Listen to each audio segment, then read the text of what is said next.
I'm here in New York, one of my very favorite cities, attending one of my absolute favorite literary festivals of the year, the amazing Thriller Fest. And it's great to be surrounded by so many authors. From my author's studio, I've been collecting a compilation of interviews of authors telling us who inspires them. And of course, I'm telling you who inspires me as well. And I'd love to hear from you who your favorite authors are, the books that you've really loved. And for all of those of you who are writers, do let me know which authors or which books have inspired you to write. I don't know if I've so much as been inspired by other authors, because I write from the point of view of the criminal. I remember when I was a kid reading Graham Greene, and I was just so impressed with Brighton Rock. I actually felt quite sorry for Pinky, because I thought that there must be a reason why he was like he was. So that probably, without realising it, I actually probably was already writing my genre. But a lot of books have inspired me in other ways. I've been inspired by so many books in other ways. I know this sounds mad, but one of my favourite authors has always been Spike Milligan, because he does inspire me to laugh. Several, everything from The Adventures of Sherlock Holmes through to The Maltese Falcon.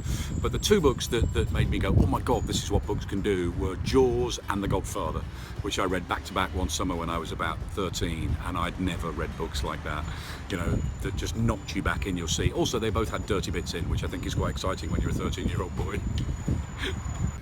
Gosh, in a way, almost all of them, because you can find inspiration in any book, be it positive or negative. You read some books and you realize what you want to avoid doing as much as what you want to actually do. Probably, I think I still retain that excitement I felt reading Alistair MacLean as a sort of 9 and 10-year-old. Those early books in that series are terrific. The later ones, not so much, but certainly that first half dozen, or say 8, of the Alistair MacLeans, I loved them and still do. I was a huge classic crime geek as a teenager, and I read Agatha Christie, Josephine Tey, Dorothy L. Sayers, all of the greats. I didn't really deliberately channel it when I was writing my first book, In a ... Wood, but as soon as I handed it to my agent, literally the first thing she said to me was, "It's very Agatha Christie-ish." And when the reviews came out, people started to say the same thing. It's kind of a locked room mystery. So it definitely does. It has those kind of Christie-ish tropes. Even the title is taken from a nursery rhyme, which she does brilliantly in so many of her books. And when I was editing, I put in a little reference to And Then There Were None, I guess as a kind of thank you to her, in a way of acknowledging her influence. So although it wasn't deliberate, I think she was there in my subconscious all along, and probably she was the greatest influence on that book, certainly.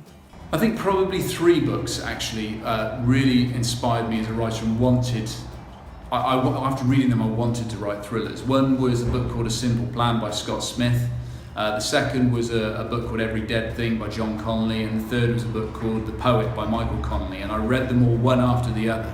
And before that, I'd really harboured ambitions of being a writer, and after I'd read those books, I thought I definitely want to write thrillers, and I want to give it a go after reading these books. You know what? It was Linwood Barclay's No Time for Goodbye that got me thinking about writing thrillers. The first book I really loved in the crime genre was Sherlock Holmes, Hound of the Baskervilles. One of the next books that I really loved and was a big influence on me was Graham Greene's Brighton Rock. Moving into more recent times, going back into the kind of 60s and 70s, Ed McBain, The Con Man. I loved him. I like Joseph Wambaugh, the American crime writer. Moving more forward to now, I'm a great fan of Michael Connolly. I also really like the Canadian author Linwood Barclay, among 2 of my real favorites.